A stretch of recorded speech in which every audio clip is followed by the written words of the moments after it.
उम्मीद करते हैं आप सब अच्छे होंगे और आपकी तैयारी भी बहुत अच्छी चल रही होगी। आज आपके लिए इतना महत्वपूर्ण टॉपिक लेकर हम आए हैं। ये ऐसा टॉपिक है, चाहे आप जिस भी एग्ज़ाम की तैयारी कर रहे हो, 2 से लगाकर 4 नंबर में इस टॉपिक से आपके प्रश्न पूछे जा सकते हैं। ये एक ऐसा अकेला टॉपिक आपके पॉलिटी के चैप्टर में है जिससे लगभग आपके बहुत सारे क्वेश्चन पूछे जाते हैं। चाहे प्रीवियस ईयर कोई भी पेपर आप उठाकर देख लीजिए, ठीक है। एक ये आपका हो गया राष्ट्रपति, एक आपका हो गया संसद। इन दोनों टॉपिकों से आपके एग्जाम में बहुत सारे क्वेश्चन बनते हैं। और आज हम आपको ये टॉपिक कुछ इस बेहतरीन तरीके से, कुछ इस तरीके से आपको कवर कराएंगे कि शायद ही इसके बाद आपका कोई भी क्वेश्चन राष्ट्रपति से संबंधित अगर आपके पेपर में आएगा तो आपका गलत नहीं होगा अगर आपने इस क्लास को लास्ट तक देख लिया। क्योंकि हर एक पॉइंट वाइज हम इस टॉपिक के विषय में हर एक ऐसा कोई भी पॉइंट नहीं छोड़ेंगे जो आपके राष्ट्रपति से संबंधित इंपॉर्टेंट हो और इस वीडियो में हम उसको डिस्कस ना करें। हर एक टॉपिक आपको इस वीडियो में मिलेगा प्रेसिडेंट से संबंधित। तो चलिए देखते हैं आज की क्लास आपकी। सबसे पहले आपका टॉपिक आप लोग देख चुके हैं राष्ट्रपति, यानी इसको हम लोग इंग्लिश में बोलते हैं प्रेसिडेंट, ठीक है। सबसे पहला क्वेश्चन इससे यही बन सकता है कि इसकी जो क्वालिफिकेशन, यानी इसको बनने के लिए आपके पास योग्यताएं कौन कौन सी होनी चाहिए। तो देखते हैं राष्ट्रपति की अर्हताएं यानी क्वालिफिकेशन, ऐसा आपके किस आर्टिकल में कहा गया है। तो आर्टिकल 58। तो सबसे पहले आपके पास क्या होनी चाहिए, भारत का आप नागरिक होने चाहिए, ठीक है। तभी आप राष्ट्रपति पद पर, भारत उसके राष्ट्रपति पद का धारण कर सकते हैं। इसके बाद दूसरा, आपके पास न्यूनतम 35 वर्ष की आयु होनी चाहिए। कितने साल के अगर आप होंगे तभी आप राष्ट्रपति बन सकते हैं। तो पहला तो आपको बताया भारत के आप नागरिक हों, दूसरा न्यूनतम आयु आपकी 35 वर्ष की हो, तीसरा आपका क्या होना चाहिए, लोकसभा का सदस्य निर्वाचित होने की योग्यता भी आपके पास होनी चाहिए। फिर चौथा पॉइंट आपके पास क्या होना चाहिए, किसी लाभ के पद पर आप ना हो, यानी किसी भी आपके कोई भी आपका किसी भी प्रकार का आपके पास लाभ का पद ना हो, तभी आप जो है राष्ट्रपति पद की जो भी आपकी क्वालिफिकेशन है उसके आप अंतर्गत आएंगे। अगर आप किसी भी लाभ के पद पर हैं तो आप उसके अंतर्गत नहीं आएंगे। तो चौथा पॉइंट आपका यही हो जाएगा, किसी लाभ के पद पर आप उस समय ना हो, ठीक है। तो आपकी चारों चीज़ें आपको पता होनी चाहिए। राष्ट्रपति पद की अर्हताएं अगर आपसे पूछा जाता है, यानी क्वालिफिकेशन आपकी क्या है, तो आपको याद रखना है चारों चीज़ों को। इनसे संबंधित आपके क्वेश्चन बन सकता है, क्योंकि ये आपके क्वेश्चन कई बार बना है कि राष्ट्रपति बनने के लिए न्यूनतम आयु कितनी होनी चाहिए, ऐसा क्वेश्चन आपके पेपर में पूछा गया है, ठीक है। आगे देखते हैं, कहता है भारत में राष्ट्रपति का निर्वाचन किस प्रकार होता है। सबसे महत्वपूर्ण क्वेश्चन है। तो भारत में जो राष्ट्रपति का निर्वाचन यहाँ होता है आपके, ये अप्रत्यक्ष मतदान से होता है। तो अप्रत्यक्ष मतदान का मतलब ये होता है इसमें जनता आपकी वोट नहीं करती, बस आपको इतना याद रखना है। अनुपातिक प्रतिनिधित्व से एकल संक्रमणीय मत पद्धति द्वारा, ठीक है, इसके द्वारा जो है आपके राष्ट्रपति का निर्वाचन होता है अप्रत्यक्ष मतदान से, बस आपको इतना याद रखना है। फिर आपसे पूछा जा सकता है भारत के राष्ट्रपति के चुनाव में मतदान कौन करता है। तो कौन मतदान करता है, तो आपको याद रखना है राज्यसभा के सदस्य करते हैं, लोकसभा के सदस्य करते हैं, और राज्यों और केंद्र शासित प्रदेश की विधानसभाओं के निर्वाचित सदस्य करते हैं। तो समझ गए आप कितने लोग करते हैं, पहले राज्यसभा के सदस्य, लोकसभा, फिर राज्य व आपकी जो केंद्र शासित प्रदेश हैं इनके जो विधानसभाओं के निर्वाचित सदस्य होते हैं, यानी इलेक्टेड मेंबर्स, ठीक है। तो आपको ये चारों चीज़ें याद रखनी है। कौन कौन आपके राष्ट्रपति के चुनाव में मतदान करता है, तो राज्यसभा के सदस्य, लोकसभा के सदस्य, राज्य विधानसभाओं के या विधानसभाओं के जो निर्वाचित आपके सदस्य होते हैं, आपके चाहे राज्य के हों या केंद्र शासित प्रदेश के हों। फिर आपसे पूछा जा सकता है, कह रहा है कि भारत के राष्ट्रपति उम्मीदवार के प्रस्ताव का अनुसमर्थन कम से कम कितने सदस्यों द्वारा किया जाना चाहिए। लगभग आपके 50 निर्वाचकों के द्वारा जो है इसके प्रस्ताव का अनुसमर्थन कम से कम कितने लोगों के द्वारा, 50 निर्वाचकों के द्वारा। आपसे पूछ सकता है कि भारत में जो है राष्ट्रपति का चुनाव ये आपका किस तरीके से किया जाता है। तो आपको याद रखना है सिंगल ट्रांसफेरेबल वोट सिस्टम द्वारा किया जाता है, ठीक है। तो ये भी बात आपके लिए इम्पोर्टेंट है। फिर आपसे पूछ सकता है राष्ट्रपति के निर्वाचन में किसी राज्य का मुख्यमंत्री किस स्थिति में मतदान करने के लिए पात्र नहीं होगा। जो आपका राष्ट्रपति का चुनाव होता है, अगर किसी राज्य का मुख्यमंत्री है तो किस स्थिति में मतदान करने के लिए पात्र नहीं होगा। तो आपको याद रखना है यदि वह राज्य विधानमंडल में उच्च सदन का सदस्य हो, तब जो है वो राष्ट्रपति के चुनाव में अपना मतदान करने के लिए पात्र नहीं होगा। कब, यदि वह राज्य विधानमंडल में उच्च सदन का सदस्य है। फिर आपसे कह सकते हैं कौन राष्ट्रपति के निर्वाचन मंडल का तो भाग है, परंतु वह उसके महाभियोग में भाग नहीं लेता है। तो ये आपके कौन हो जाएंगे? राज्यों की विधानसभाएं। ये जो है राष्ट्रपति के महाभियोग में भाग नहीं लेती हैं। फिर आगे आपसे कह सकता है संसद अथवा विधानसभा का कोई सदस्य राष्ट्रपति निर्वाचित हो सकता है, परंतु उस पर क्या शर्त है? किस शर्त पर जो है वो संसद अथवा विधानसभा का कोई भी सदस्य आपके राष्ट्रपति निर्वाचित हो सकता है? उसके लिए आपकी कौन कौन सी शर्त होनी चाहिए? तो हो जाएगा निर्वाचित होने के उपरांत उसे अपनी सदस्यता छोड़नी होगी। यानी वो जिस भी पद पर होगा, अगर सांसद होगा या विधानसभा में वो विधायक है, तो उसको जो है अपना पद छोड़ना होगा, तभी वो जो है राष्ट्रपति का पद धारण कर सकता है। ये बात आपको याद रखनी है। फिर आपसे पूछ सकता है कि संसद के लिए राष्ट्रपति का अभिभाषण कौन तैयार करता है? यानी जो संसद में उसको अभिभाषण देना होता है, ये आपका कौन तैयार करता है? तो आपको याद रखना केंद्रीय मंत्रिमंडल। ठीक है। फिर कह रहा है अगर राष्ट्रपति की मृत्यु, पद त्याग अथवा हटाए जाने पर पद की रिक्ति यानी वैकेंसी ऑफ पोस्ट को 6 माह की सीमा के भीतर ही भरना होगा। कहने का मतलब अगर राष्ट्रपति की बाई चांस मौत हो जाती है या वो अपना पद त्याग करना चाहता है एक समय सीमा के भीतर, यानी उसका टाइम अभी नहीं हुआ है, फिर भी वो पद अपना त्याग करना चाहता है, तो इस स्थिति में क्या होगा? अगर वो हटना चाहता है तो हट तो जाएगा, लेकिन फिर आपको 6 महीने के भीतर उस पद को किसी न किसी तरीके से आपको भरना होगा, या चुनाव कराकर या किसी तरीके से। ठीक है, तो आपको याद रखना है 6 महीने के भीतर, उससे ज़्यादा आप टाइम नहीं ले सकते हैं। फिर आपसे कह रहा है कि भारत के राष्ट्रपति चुनाव में उत्पन्न विवाद का निपटारा कौन करता है? तो इसका निपटारा, अगर कोई भी विवाद होता है आपके राष्ट्रपति के चुनाव में, तो आपका इसका निपटारा सर्वोच्च न्यायालय करता है।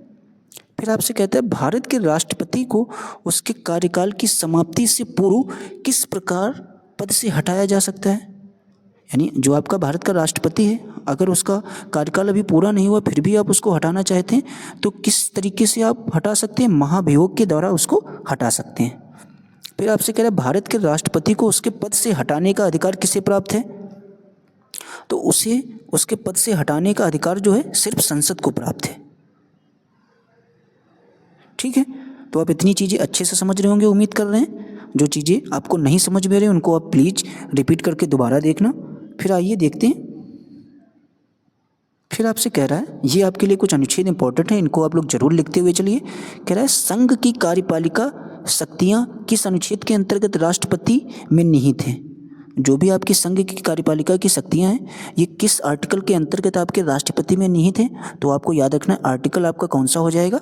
वो आपका आर्टिकल आपका हो जाएगा 53। ठीक है, इसको आप लोग जरूर नोट कर लीजिए। कह रहे हैं अनुच्छेद 61 के अंतर्गत राष्ट्रपति पर महाभियोग संसद के किस सदन द्वारा प्रारंभ किया जा सकता है? तो ये नहीं है कि राज्यसभा के द्वारा, लोकसभा, कह रहा है संसद के किसी भी सदन के द्वारा जो है राष्ट्रपति पर महाभियोग की जो प्रक्रिया है उसको प्रारंभ किया जा सकता है, संसद के किसी भी सदन के द्वारा। इसका कोई जरूरी नहीं कि आप लोकसभा में ही पारित करिए या राज्यसभा में, कोई भी सदन पारित कर सकता है किस प्रक्रिया को? राष्ट्रपति पर महाभियोग की प्रक्रिया को। यह ऐसा आपके किस आर्टिकल में कहा गया? अनुच्छेद 61 में। फिर आपसे कहता है कि भारतीय संविधान का कौन सा अनुच्छेद राष्ट्रपति पद के लिए पुनः निर्वाचन की पात्रता निर्धारित करता है? तो पुनः निर्वाचन की पात्रता कौन निर्धारित करता है? आपका आर्टिकल 57। फिर आपसे क्या पूछा गया? राष्ट्रपति को कोई भी विषय पुनर्विचार के लिए मंत्रिपरिषद को वापस भेजने का अधिकार किस संविधान संशोधन द्वारा प्रदान किया गया था? तो ये आपका 44वें संविधान संशोधन द्वारा प्राप्त किया गया था। फिर कहते हैं आपसे भारतीय संविधान के किस अनुच्छेद के अंतर्गत राष्ट्रपति संसद के दोनों सदनों द्वारा पारित किसी विधेयक पर अपनी स्वीकृति रोक सकते हैं? तो ऐसा जो आपके आर्टिकल 111 में कहा गया है। फिर आपसे कहता है कि किस अनुच्छेद के अंतर्गत राष्ट्रपति कुछ आकस्मिकताओं में राज्यपाल के कार्यों के निर्वहन हेतु उपबंध कर सकता है? तो ऐसा आपके आर्टिकल 160 में कहा गया है। तो ये भी आपके लिए इम्पोर्टेंट है। ये सारे अनुच्छेद आप 1 से 2 बार जरूर देखना और इनको लिख भी लीजिए। ये आपसे आर्टिकल पूछे जा सकते हैं आपके पेपर में।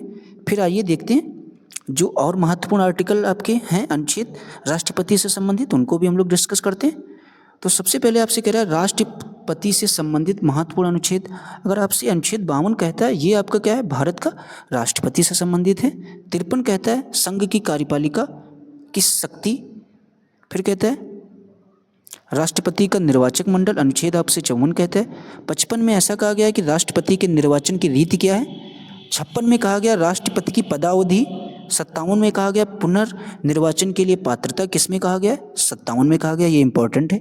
58 में कहा गया राष्ट्रपति निर्वाचित होने के लिए आहारताएं यानी आपकी क्या क्वालिफिकेशन होनी चाहिए, तो ऐसा आपके आर्टिकल 58 में कहा गया था, अभी आपने थ्योरी में पढ़ा था। 59 में कहता है राष्ट्रपति पद के लिए शर्तें आपकी कौन कौन सी होंगी। जैसा कि शर्त आपने देखा कि राज्यसभा का अगर सदस्य होगा, लोकसभा या कोई भी विधानसभा का सदस्य है तो उसको अपना पदभार छोड़ना होगा, ठीक है। फिर आपसे कह रहा है अनुच्छेद 60 में क्या कहता है, राष्ट्रपति द्वारा शपथ तथा प्रतिज्ञान, ये किससे संबंधित है, अनुच्छेद 60 से, ये भी आपके लिए इंपॉर्टेंट है। फिर आपसे क्या कहता है 61 में क्या कहता है, कह रहा है राष्ट्रपति पर महाभियोग चलाने की प्रक्रिया किस आर्टिकल में नहीं थे, तो आपको याद रखना 61, आर्टिकल 61। अनुच्छेद 62 में यह कहता है कि राष्ट्रपति पद रिक्त होने की स्थिति में उसे भरने के लिए निर्वाचन करने का समय आकस्मिक रिक्ति को भरने के लिए निर्वाचित व्यक्ति की पदावधि। 72 में कहा गया क्षमा आदि की और कुछ मामलों में दंडादेश के निलंबन, परिहार या लघुकरण की राष्ट्रपति की शक्ति, यह अनुच्छेद 72 में कहा गया है। 73 में क्या कहा गया है, संघ की कार्यपालिका शक्ति का विस्तार आपके अनुच्छेद 73 से संबंधित है।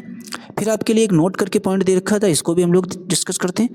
कह रहा है राष्ट्रपति को जो है मृत्यु दंड के मामले में क्षमादान करने की शक्ति प्राप्त है।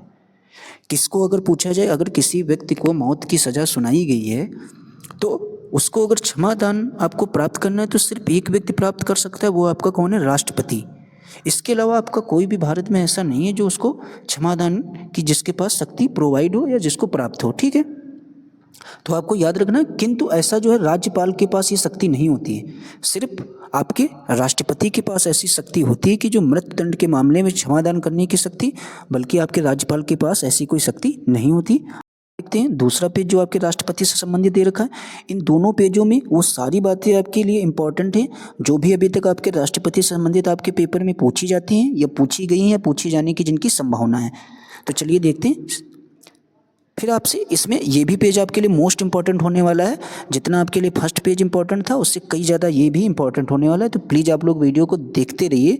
अगर आपको राष्ट्रपति से संबंधित कोई भी क्वेश्चन आपका एग्जाम में गलत नहीं होने देना है तो इस वीडियो को आपको लास्ट तक जरूर देखना है। फिर कह रहा है सर्वोच्च न्यायालय के न्यायाधीश को उसके पद से हटाने, अब ये भी बात आपके लिए मोस्ट इंपॉर्टेंट है। जो भी आपका सर्वोच्च न्यायालय का न्यायाधीश होता है उसको अगर उसके पद से हटाने का अधिकार किसे प्राप्त है, अगर आपसे पूछा जाएगा तो आप बताएंगे राष्ट्रपति को। फिर आपसे पूछ सकता है भारतीय संविधान का अनुच्छेद 143 क्या कहता है कि राष्ट्रपति को उच्चतम न्यायालय से परामर्श करने की शक्ति प्रदान करता है। कौन सा आर्टिकल जो है राष्ट्रपति को उच्चतम न्यायालय से परामर्श करने की शक्ति प्रदान करता है, तो आपको याद रखना आर्टिकल 143, ठीक है। फिर कहता है राष्ट्रपति लोकसभा को कब भंग कर सकता है, तो राष्ट्रपति जो लोकसभा को कब भंग कर सकता है, तो आपको याद रखना है केंद्रीय मंत्रिमंडल की अनुशंसा पर। फिर कह रहा है लोकसभा और राज्यसभा का संयुक्त अधिवेशन किसके द्वारा आहूत किया जा सकता है, तो किसके द्वारा आहूत किया जा सकता है, तो आपके राष्ट्रपति के द्वारा जो है लोकसभा और राज्यसभा की संयुक्त बैठक बुलाई जा सकती है। फिर आपसे पूछ रहा है, कह रहा भारत के राष्ट्रपति ने किस एकमात्र मामले में जेबी वीटो यानी पॉकेट वीटो की शक्ति का प्रयोग किया था, तो किसमें किया था, भारत डाकघर संशोधन विधेयक वर्ष 1986 में जो है पॉकेट वीटो की शक्ति का प्रयोग किया था। एकमात्र ये ऐसा मामला आपका था। इसके बाद कह रहा है भारत का राष्ट्रपति संसद के दोनों सदनों की चर्चा में भाग कभी भी नहीं ले सकता है। भारत का जो राष्ट्रपति है संसद के दोनों सदनों की चर्चा में भाग नहीं ले सकता है, ठीक है। ये भी बात आपके लिए मोस्ट इंपॉर्टेंट है। फिर कहता है किसी भौगोलिक क्षेत्र को अनुसूचित क्षेत्र घोषित करने का संवैधानिक अधिकार किसे प्राप्त है, यानी कोई भी आपका भौगोलिक क्षेत्र है उसे अगर आप अनुसूचित क्षेत्र घोषित करना चाहते हैं तो ऐसा जो है संवैधानिक अधिकार किसे प्राप्त है, आपके राष्ट्रपति जी को। देखते हैं चार्ट में आपके क्या दे रखा है, कह रहा है राष्ट्रपति द्वारा नियुक्त अधिकारी, यानी जो आपके राष्ट्रपति जो आपका होता है कौन कौन से अधिकारियों की नियुक्ति करता है, ये भी बात आपके लिए मोस्ट इंपॉर्टेंट होने वाली। तो सबसे पहले अगर आपसे पूछा जाए प्रधानमंत्री को शपथ ग्रहण वगैरह कौन कराता है, तो आपको याद रखना राष्ट्रपति, ठीक है। उसके बाद केंद्रीय मंत्री जो भी होते हैं उनको भी नियुक्ति आपकी कौन करता है? राष्ट्रपति। राज्यों के राज्यपाल की भी। फिर कह रहा है वित्त आयोग व राजभाषा आयोग के अध्यक्ष एवं सदस्यों की नियुक्ति आपका कौन करता है? राष्ट्रपति जी। कह रहा है उच्चतम न्यायालय और उच्च न्यायालय के न्यायाधीशों की नियुक्ति कौन करता है? वो भी आपके राष्ट्रपति जी करते हैं। फिर कह रहा है भारत के महान्यायवादी तथा नियंत्रक एवं महालेखा परीक्षक की नियुक्ति भी आपके राष्ट्रपति जी करते हैं। कह रहा है संघ लोक सेवा आयोग के अध्यक्ष एवं सदस्य की नियुक्ति कौन करेगा? आपके वो भी प्रेसिडेंट जी करेंगे। मुख्य निर्वाचन आयुक्त एवं अन्य निर्वाचन आयुक्त की नियुक्ति वो भी आपके प्रेसिडेंट जी करते हैं। कह रहा है राष्ट्रीय मानवाधिकार आयोग के अध्यक्ष एवं सदस्य की नियुक्ति वो भी आपके राष्ट्रपति जी।